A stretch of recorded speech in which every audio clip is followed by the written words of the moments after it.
အားလုံးပဲမင်္ဂလာပါခင်ဗျာစိတ်ဆက်ကြဘာမီဖန်ရဲ့ channel မှာကြိုဆိုလိုက်ပါတယ်ခင်ဗျာဒီကနေ့မှာတင်ပြချင်တာကတော့စာရေးသူအရိနမာရဲ့အိမ်ကြီးမာယာနဲ့ဖြစ်ရဆမ်းများဆိုသောဝိထုဇာလန်မှာဘဝဟောင်းကချစ်ဦးသူဆိုသောဖြစ်ရဆမ်းဝိထုဇာလန်ဒုတိယပိုင်းကိုတင်ဆက်ပေးသွားမှာမို့နားဆင်ခန်းစားအားပေးကြပါအောင်ခင်ဗျာ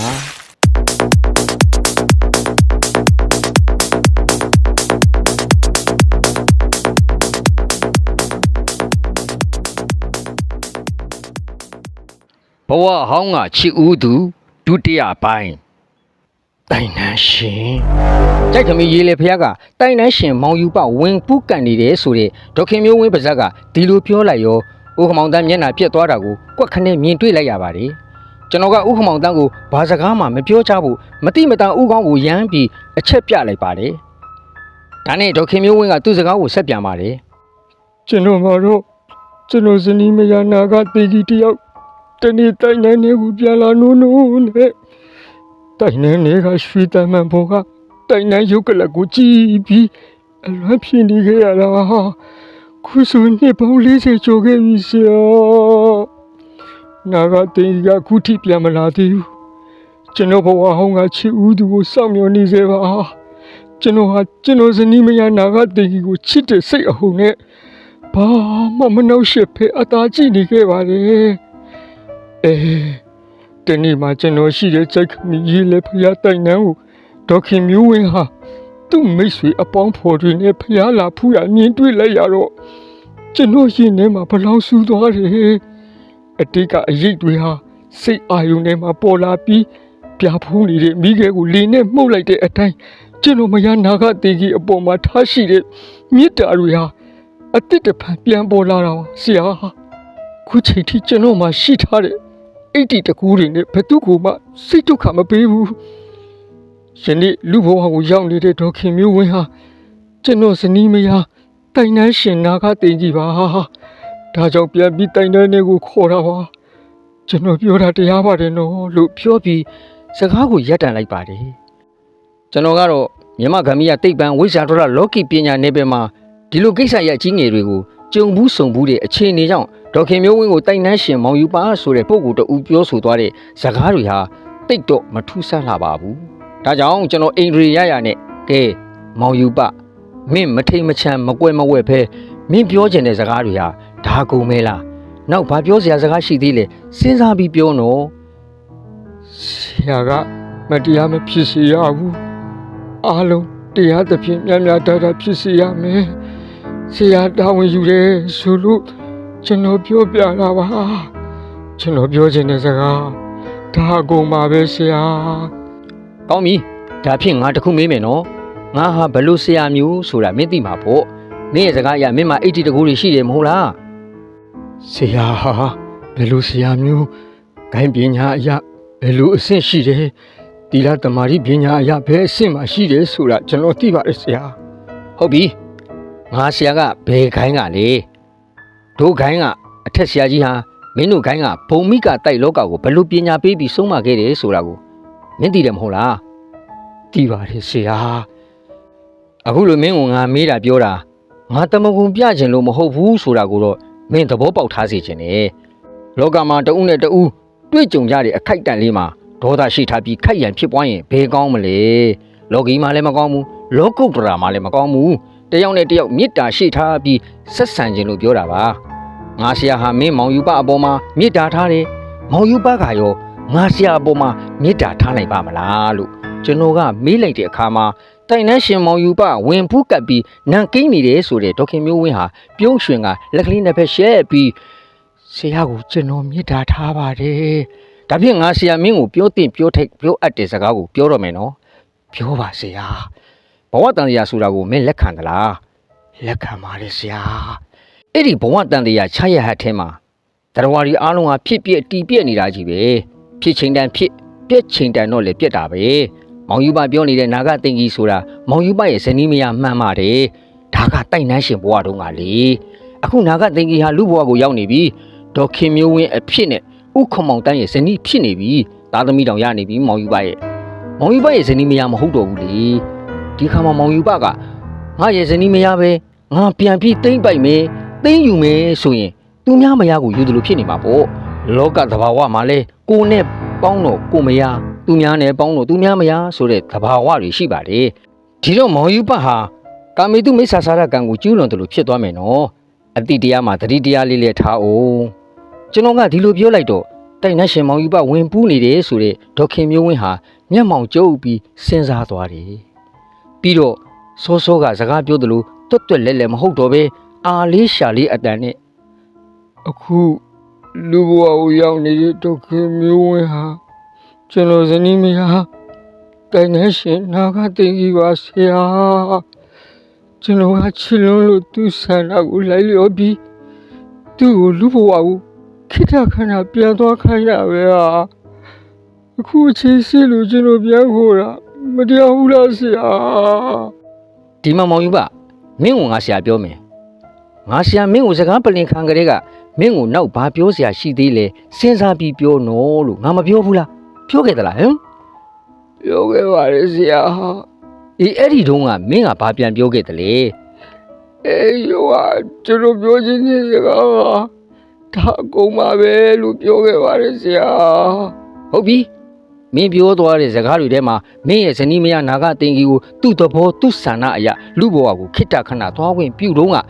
ညစ်ကတ်တန့်နဲ့တစ္ဆာဂရိပြုခဲ့တာမပါဘူးအဲ့ဒါကိုရောမင်းသတိထားလိုက်မိရဲ့လား အဲ့ဒီတော့ကကျွန်တော်မွန်တူပြီးတစ္ဆာဂရိဘာမှမတောင်းခဲ့လိုက်ပြီဘူးဆရာ အဲ့ဒါကအချက်ပဲမောင်ယူပ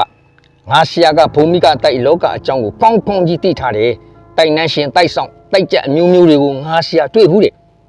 ဒီတော့မင်းကိုယ်တိုင်ကနှစ်အကန့်အသတ်နဲ့တစ္ဆာဂရိမပြုတ်ပဲလူဘဝကိုလွှတ်လိုက်တဲ့နာဂတင်ကြီးကိုလူဘဝမှာတက်တန်းစီပျော်ပျော်ပါပါနေသွားပါစီလားကွာမနှောက်ရှစ်ချင်ပါနဲ့တိုင်နှန်းလေးကိုပြန်ခေါ်ဖို့လည်းမကြိုးစားပါနဲ့လူဘဝမှာဒေါခင်မျိုးဝင်းဘဝနဲ့ပျော်ရွှင်နေတာကိုကြည့်ပြီးဝမ်းသာစမ်းပါကွာဒါမှလည်းမင်းကသူ့ကိုချစ်ရကြမှာပေါ့မဟုတ်ဘူးလားမောင်ယူပတိုင်နှန်းရှင်ဝင်ဘူးနေတဲ့မောင်ယူပခေါ်ဒေါ်မျိုးဝင်းဟာကျွန်တော်စကားကြောင့်ဘာပြင်းတစ်ဖက်ပေါ်ကိုမျက်ရည်စာများစီးကြနေပါတယ်ဘာစကားမှလည်းမပြောဘဲအတော်လေးကြာတော့မှ ကျွန်တော်ဆရာပြောတဲ့စကားကိုသဘောပေါက်ပါပြီ သဘောပေါက်ရင်မင်းရဲ့ဘဝဟောင်းကချစ်ဦးသူနာဂတင်ကြီးကိုချစ်ရရောက်အောင်အခုလူဘဝကိုရောက်နေတဲ့ဒေါခင်မျိုးဝင်းကိုတိုင်နှန်းနဲ့ပြန်ခေါ်ဖို့မင်းဘယ်တော့မှမကြိုးစားနဲ့ပြီးတော့လူဘဝမှာခိတ္တရောက်လာပြီးဒါနသီလဘာဝနာတွေပွားများနေတဲ့ဒေါခင်မျိုးဝင်းကိုမင်းဘယ်တော့မှမနှောက်ယှက်ပါနဲ့လို့ငါဆရာမြတ်တာရက်ခံပါတယ်လူဘဝဆိုတာရခဲ့ပြီချင်းအဖိုးတန်တဲ့လူဘဝမှာအဖိုးတန်တဲ့အလုပ်တွေအများကြီးလုပ်လို့ရတယ်သိထားမှတ်ထားပါမောင်ယူပါလောကမှာလူဂတိနတ်ဂတိဆိုတဲ့စကားရှိတယ်မင်းဟာလူဘဝရောက်နေတဲ့ဒေါခင်မျိုးဝင်းကိုတိုင်နှန်းနဲ့ခေါ်ဖို့ဘယ်တော့မှမကြိုးစားပါနဲ့လူဘဝမှာဒါနသီလဘာဝနာပွားများနေတဲ့ဒေါခင်မျိုးဝင်းကိုဘလို့အနှောက်ယှက်မှမပေးဘူးဆိုတာသုံးလောကထွတ်ထားမြတ်စွာဘုရားရှင်ရှေ့မှာဂတိတစ္ဆာပြုရဲပါမလား ကျွန်တော်ဂတိသစ္စာပြုရပါတယ်ဆရာ ဒီအခါမှာတော့ကျွန်တော်ဟာတိုင်နှန်းရှင်မောင်ယူပဝင်ပူးနေတယ်ဆိုတဲ့ဒေါခင်မျိုးဝင်းကိုဘုရားရှင်ရှေ့မှာလက်နှစ်ဖက်ရှက်ပြီးဘုရားကိုဝိပြုစေကဘုရားတောက်တော်ရေတစ်ခွက်မှာဂတိတစ္ဆာဆိုပြီးတိုက်တွေးလိုက်ပါတယ်ဘုံတော်အနန္တကံတော်အနန္တဉာဏ်တော်အနန္တရှိတဲ့ဘုရားရှင်တို့ရဲ့ရေစင်တကိုးတော်တိုက်တွေးပြီးတာနဲ့ဘယောကအနှောက်ယှက်ဝင်ပူးနေတဲ့ဒေါခင်မျိုးဝင်းရဲ့မျက်နှာမှာတုံမုံမရှိတော့ပဲဝင်းပကြည်လင်ပြီးငကူမူလဒေါခင်မျိုးဝင်းဘဝပြန်ရောက်သွားပါတယ်နိုင်ပိုင်းအတိုးတွင်မှာပင်ဒေါခင်မျိုးဝင်း၏အခြေအနေဒီထူးထူးခြားခြားကောင်းမွန်လာတာကိုမြင်တွေ့ရတဲ့ဥက္ကမောင်တန်းကဝမ်းတာပြီးရွှင်မြူးလိုနေပါတယ်ကျွန်တော်လည်းကျွန်တော်ကိစ္စကျွန်တော်တာဝန်ပြီးဆုံးပြီလို့အိမ်မော်မှာကြာထိုင်မနေကြတော့တာကြောင့်ပြန်မှုထိုင်ရာကထပြီးဟန်ပြင်လိုက်တဲ့အခါမှာဆရာပြန်တော့မလို့လားကျွန်တော်ကားနဲ့ဆရာအိမ်အရောက်လိုက်ပို့ပေးမယ်လေလို့ပြောပြီးဆရာဥက္ကမောင်တန်းကသူ့ကားကိုဂိုတော်မှထုတ်ခါကျွန်တော်ကိုလိုက်ပို့ပါတယ်ကျွန်တော်ကိုကားပေါ်မှာဆရာပညာကတော့တကယ်ကိုအစွမ်းထက်တာပါပဲကျွန်တော်ကဒါမျိုးတွေတစ်ခါမှကြုံဘူးတာမဟုတ်တော့ဆရာကိုတွေ့စားကဟုတ်မှဟုတ်ပါမလားလို့တောင်အထင်မှားခဲ့ပါတယ်ဒါရီအသာထဆန်းမောင်ဦးခမောင်တန်းရဲ့ဒေါခင်မျိုးဝင်းပါဇက်ကပြောသွားတဲ့မောင်ယူပရဲ့စကားတွေကိုကြားတယ်နော်ကြားပါတယ်ဆရာဒါရီအားလုံးအမှန်တည်းကြီးပဲလို့မယုံစားနဲ့ဘုံမိကတိုက်ဥစ္စာဆောင်တိုက်နှန်းရှင်ဆိုတာလူတွေကသာလောဘစိတ်နဲ့ရွှေရနိုးနိုးငွေရနိုးနိုးနဲ့အထင်တကြီးနဲ့ဖြစ်နေကြတာတကယ်ကြတော့ဥစ္စာဆောင်တိုက်နှန်းရှင်ဆိုတာကပိတ္တာဘုံသားတွေ တနည်းပြောရရင်တော့ဗျာကမစိတ်တွေရှိတဲ့နာနာဘဝအကြီးစားတွေဒီတော့သူတို့ပြောတဲ့စကားတွေမှာမန္နာတွေပါသလိုပရိယေတွေလည်းပါတယ်ဆိုတာကိုသိထားဖို့လိုတယ်အကုန်ယုံသားလို့မဖြစ်ဘူးနော်မောင်ယူပါကဆရာတိုက်တဲ့တစ္ဆာကြီးကိုတောက်သွားတာပဲမဟုတ်လားဘာပဲပြောဘာပဲလုပ်ဘုံမိကတွေကပရိယေများတတ်တာကိုတော့သတိမမေ့တင်ဘူးအခုဒေါခင်မျိုးဝင်းအနာကမောင်ယူပါခွာသွားတာမှန်တယ်ဒါဟာပရိယေသဘောလည်းဖြစ်နိုင်တယ်ဒီတော့ဒေါခင်မျိုးဝင်းကိုစောင့်ကြည့်9ရက်တစ်ပတ်ကြာလို့ဘာအနှောက်ရှက်မှမရှိတော့မှလုံးလုံးပျောက်သွားပြီးပယောဂနှောက်ရှက်လို့မရတော့ဘူးအောင်နိုင်သွားပြီလို့မှတ်ပါဒီ9ရက်တစ်ပတ်အတွင်းမှာဒေါခင်မျိုးဝင်းမှာအနှောက်ရှက်တစုံတရာပေါ်တာနဲ့ကျွန်တော်စီကိုချက်ချင်းအကြောင်းကြားပါရုံးချိန်ဆိုရင်တော့ရုံးကိုဖုံးဆက်ပါရုံးစင်းရင်တော့ကျွန်တော်အိမ်မှာရှိတတ်ပါတယ်ကျွန်တော်ဟာအိမ်မှာဖျားစာအုပ်ဖတ်တယ်ပရိစိတ်တယ်တရားထိုင်တယ်ဟိုနာဒီနာသွားပြီးလက်ပိတ်တောက်တယ်ခဏပဲအိမ်မှာပဲအမြဲနေလေးရှိတယ်ဟုတ်ကဲ့ကျေးဇူးပါခင်ဗျာဒီအချိန်မှာဥက္ကမောင်တန်းမောင်းပြီးလိုက်ပို့တဲ့ကားဟာကျွန်တော်အိမ်ကိုရောက်ပြီးဖြစ်လို့ကားပေါ်ကဆင်းလိုက်ခါအိမ်ထဲကိုဝင်သွားပါတော့တယ်2ရက်3ရက်အတွင်းဒေါခင်မျိုးဝင်းကိစ္စနဲ့ပတ်သက်ပြီးဘာပြဿနာမှမပေါ်ပေါက်ခဲ့ပါ9ရက်မြောက်သောနေ့တွင်ကျွန်တော်ရုံးကနေပြီးအိမ်ပြန်ရောက်လာတဲ့အချိန်မှာဥက္ကမောင်တန်းဟာသူ့ကားနဲ့ကျွန်တော်အိမ်ကိုရောက်ချလာပါတော့တယ်ကျွန်တော်ကဥက္ကမောင်တန်းရဲ့မျက်နှာကိုလှမ်းကြည့်လိုက်တဲ့အခါမှာစိုးရင်ပူပန်မှုအရေးရောင်များကရှက်တန်းနေတာကိုတွေ့ရတော့ဘာများအကြောင်းထူးလို့လဲဥက္ကမောင်တန်းရဲ့ထူးတယ်ဆရာကြီးထူးတယ်မတိကောင်းမပြောက်ကောင်းသိအောင်ပြောဗျာဥက္ကမောင်တန်းကကျွန်တော်ဤမျက်နှာချင်းဆိုင်ကခုံတစ်ခုံမှဝင်ရောက်ထိုင်လိုက်ပြီးဒီလိုပါဆရာဒေါခင်မျိုးဝင်းရဲ့ဘေးရောဂါကိုဆရာကုသပြီးပြန်သွားကြတဲ့ကကျွန်တော်ဟာဒေါခင်မျိုးဝင်းကိုအလွတ်မပေးဘူးအရေးကြီးနဲ့နေပါတယ်မသွားမဖြစ်လို့အလုပ်ကိုသွားရင်လေမကြပါဘူးခဏပဲအိမ်ကိုပြန်လာပြီးဒေါခင်မျိုးဝင်းနာမှာပဲစောင့်ရှောက်နေပါတယ်ဒီနေ့တော့အလုပ်ကအရေးကြီးတာနဲ့မနေ့ကလေးကထွက်သွားလိုက်တာစောလေးကမှအိမ်ကိုပြန်ရောက်ပါတယ်အိမ်လည်းပြန်ရောက်ရောဒေါခင်မျိုးဝင်းရဲ့ပြဿနာကိုသိရတာပဲဆရာကြီးဒေါခင်မျိုးဝင်းကဘလို့များပြဿနာပေါ်လို့ပြောစမ်းမအောင်ကျွန်တော်ဟာမြောက်ဥက္ကလာမှာမြေတစ်ခွက်ဝယ်ထားတယ်ကျွန်တော်နဲ့ဒေါခင်မျိုးဝင်းတို့အလုပ်ကပင်စင်ယူပြီ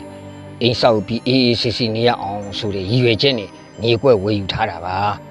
ါမြေကွက်ကရှင်းမထားတော့တစ်ပင်ချုံတွေနဲ့တိုးတူဖြစ်နေပါတယ်မြေကွက်ရဲ့အလေတဲ့တွေမှာလည်းယောက်ျားနှစ်ဖက်စာလောက်ရှိတဲ့တရေပင်ကြီးတစ်ပင်ရှိတယ်မနည်းညကတော့ဒေါခင်မျိုးဝင်းကိုမောင်ယူပကအိမ်မဲ့ပေးတယ်ဆရ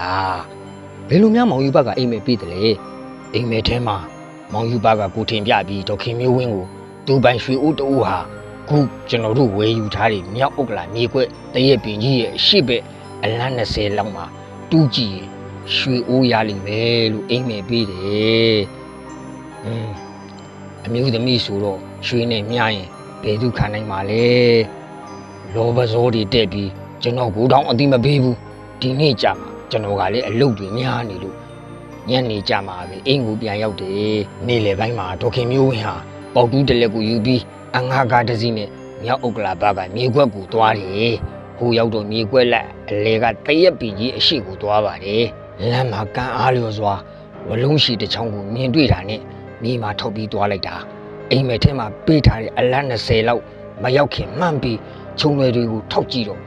မြေကြီးနေရာမှာရေရွေးပြေကြီးကိုမြင်တွေ့ရတယ်